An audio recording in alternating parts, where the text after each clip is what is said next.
முருகன் பக்தர்கள் அனைவருக்கும் அன்பு வணக்கங்கள். என் அன்பு குழந்தையே, நீ வாழ வேண்டும் என்று நினைக்கும் உன்னுடைய துணைக்கு இப்பொழுதுதான் புத்தி வந்து உள்ளது. உன்னுடைய துணையின் வீட்டில் என்ன நடக்கிறது என்பதை உன்னிடம் நான் இப்பொழுது கூற வந்து இருக்கின்றேன். நீ என்ன நினைத்தாலும் அது நடக்கவே இல்லை என்ற வருத்தத்தில் நீ இருக்கின்றாய். நீ ஆசைப்பட்ட அனைத்தையும் உன்னால் செய்ய முடிகிறது என்றால் நீ நிம்மதியாக இருக்கின்றாய் என்று தான் அர்த்தம் தங்கமே. இப்பொழுது உன் துணையின் வீட்டில் உன் துணை உன்னால் சண்டை போட்டுக்கொண்டு உள்ளார்.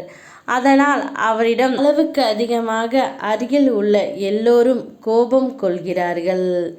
இதனால் மனமுடைந்த உன்னுடைய துணை உன்னுடைய அருமை புரிந்து இப்பொழுதுதான் உன் துணைக்கு புத்தி வந்து உள்ளது தங்கமே.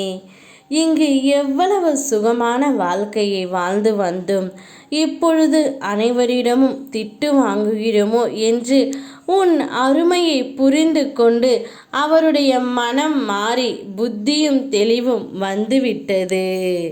அதனால் கூடிய விரைவில் உன்னை சேரவே அவர் முடிவு எடுத்து விட்டார். உனக்கென்று காலம் வரும் என்று நீ காத்து கொண்டு இருந்தாய் அல்லவா? அதற்கான காலம் இதோ வந்துவிட்டது தங்கமே. நீ வசிக்க ஒரு சொந்த இடம் வேண்டும் என்று நீ கேட்டதை அனைத்தையும் நான் உனக்கு கொடுக்க போகின்றேன். நீயும் உன்னுடைய துணையும் நோய் நொடி இல்லாத நிம்மதியான வாழ்க்கையை பெறப்போகிறீர்கள். என் குழந்தையின் அதிகபட்ச ஆசையை நான் நிறைவேற்றி தராமல் எப்படி இருப்பேன்? ஒரு தாய்க்கு மட்டுமே தெரியும் தன் குழந்தைக்கு என்ன வேண்டும் என்று. அதனால் உனக்கு என்ன வேண்டும் என்பதை நான் முன்னாடியே கண்காணித்து உனக்கு கொடுத்து விடுகின்றேன் தங்கமே. அதை நீ பத்திரமாக கைப்பற்றி கொள். உன்னுடைய வாழ்க்கையில் நிரந்தரமான மகிழ்ச்சியை குடிபோகும் நேரம் வந்துவிட்டது. அதை சரியாக நீ பயன்படுத்தி கொள். யாமிருக்க உனக்கு பயமேன். ஓம் முருகா.